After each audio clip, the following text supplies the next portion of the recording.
So your boy been working on this concept for about 3 months. I didn't want to rush it. I want to improve everything from the storytelling, my video, to the artwork. So I just kind of took my time with this pair. But hold on, your boy's getting a little bit ahead of himself. If you are new here, my name is Sean, but the streets call me Color Me Fresh, and welcome to the Thunderdome, my friend. Now, in order for me to make these shoes, your boy's gonna need some shoes. Here we have the Jordan 1 Couture. I use this shoe a lot. Now, originally I was going to get a pair of 85s, but I did not feel like dropping $400 or $500 just to paint a pair of shoes. So I decided to stick with my Coutures. I did the prep work off camera, and as you can see, I got my gray base coat locked and loaded, and I'm ready to go. I was fortunate enough last year to make a pair of shoes for Sneaker Freaker magazine.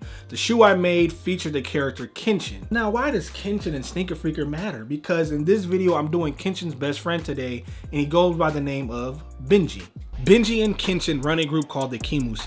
And what the Kimuse is just a group of people that just want to protect individuals that are running from the government or being hunted. It's just basically a safe haven for individuals who are like them or who just need protection. Some of the people that live there are the Azukai, and what the Azukai are people like Benji and Kenshin, people who have both cybernetic enhancements and kilo powers. It's very rare to have both because a lot of people that just get one or the other die. So a person with both, a lot of them consider them demons, and since it's so rare, they're worth a lot of money. Now, with that bit of information out of the way, we can start working on these shoes. Instead of making a stencil on my iPad and transferring it to the shoe, I'm going to use some red graphite paper for a rough sketch and then go ahead and freehand the rest.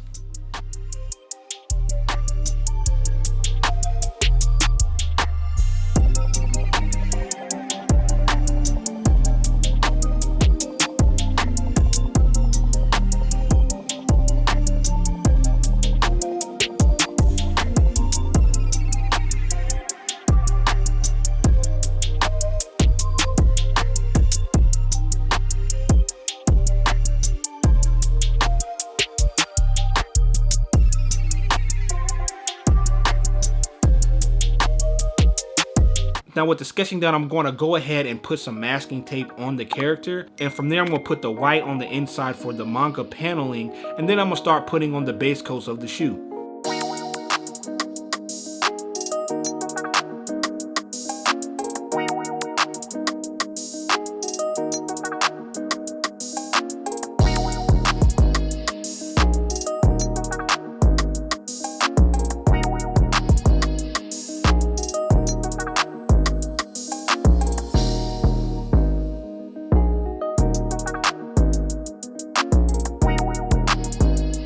Just something I wanted to show real quick before I fixed it.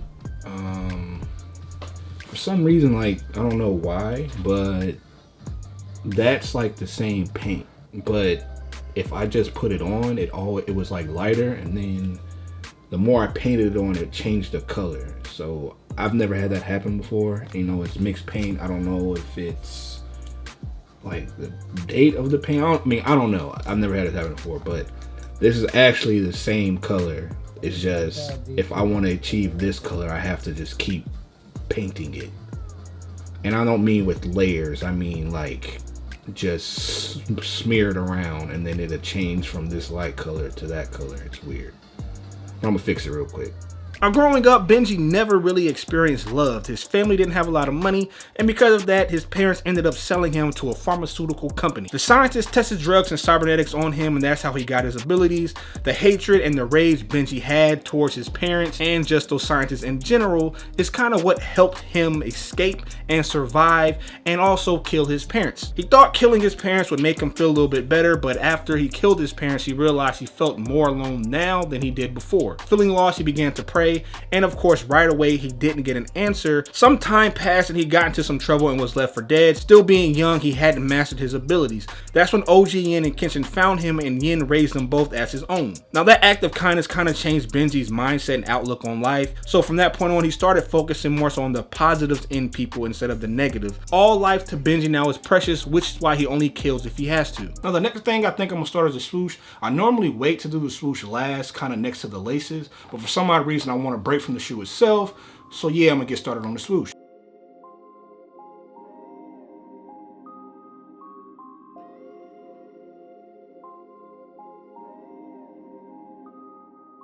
Now the theme of the swoosh is going to be a zombie swoosh, and the reason for that is because Benji is a necromancer. He has the ability to steal souls, then use those souls to make himself stronger, other people stronger, or even raise the dead. I really like the contrast of who he is with these dark powers that he has. Like this really soft-spoken, kind individual who has these really dark, crazy powers. The idea and concept behind Benji was kind of like not judging a book by its cover. On the outside, he may seem a bit scary, especially with that mask he wears, but he's literally the kindest person you'll probably ever meet.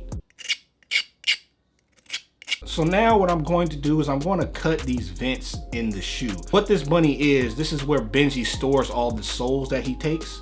He doesn't absorb them right away. He kind of keeps them inside of this bunny, and then whenever he needs them, they kind of just come out of it. What these vents are is to represent, like I said, the whiskers of the bunny, but this is where the souls exit out of and kind of enter in from. Now, the bunny is like a cybernetic and stuffed animal mix. It's kind of like a Franken bunny. It's a bunch of stuff meshed together, I guess you can say.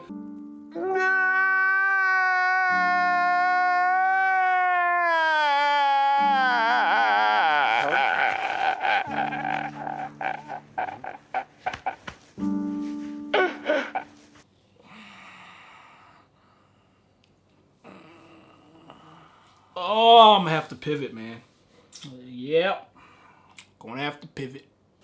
So when it comes to the stuff I make, I'm like very OCD. The vents don't look bad. They look a lot better on camera than they do in person, but I'm just not digging it, man. I could use a Dremel to clean it up a bit, but I think it would make the holes a little too big for my liking, so I don't want to do that.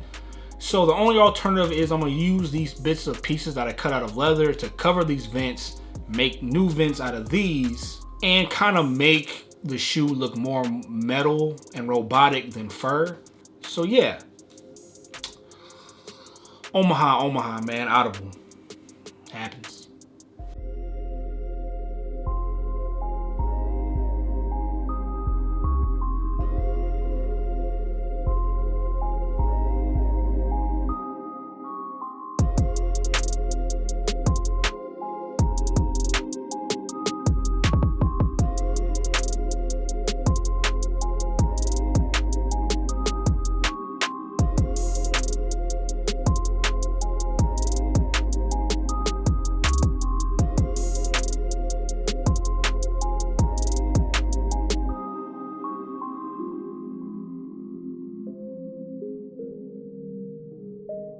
So what you guys see here is just stitching and wiring holding together the bunny. You know, it's a lot of wear and tear. He doesn't get a new one. He just kind of repairs it. All the fights and all the traveling he goes through, there's going to be holes, there's going to be gashes and things like that. And he just uses things that he finds on his journey to kind of keep it together and stitch it back to life. Now I think we can finally start painting the character on the inside of the shoes, creating the scene and kind of bringing everything together.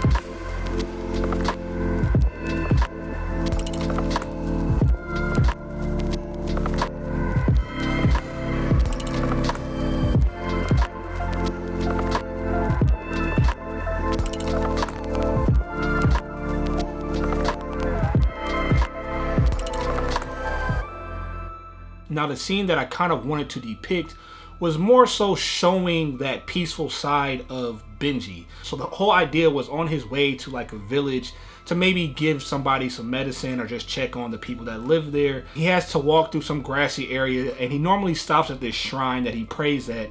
And on his way there, he stumbles across these butterflies and he basically just befriends one of them. I mean, you know, friend as in picked it up, talked to it, you know, that kind of thing. You know, when you see like a ladybug, you say, hey, little ladybug, that type deal. So he basically just kind of showed the butterfly some love and, you know, he just flew off about his business.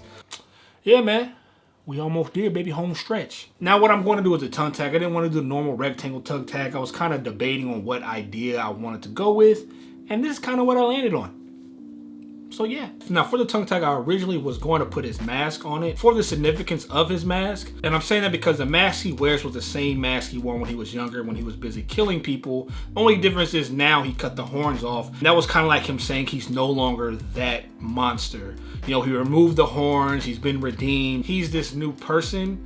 And he didn't want to just get rid of the mask because even though he's no longer that monster, like I said, it's still part of his life and his history, so he's learned to accept it. But instead of doing the mask, I just went with the bunny because again, the overall theme of the shoe is the bunny itself, so I just stuck with that. I did some of the other details off camera, and we're going to take a look at the shoes soon, ladies and gents. Let me know what you guys think of the shoes in the comments. Before we get out of here and we take a look at them, shout out to my Patreon pledges. You guys are some real ones.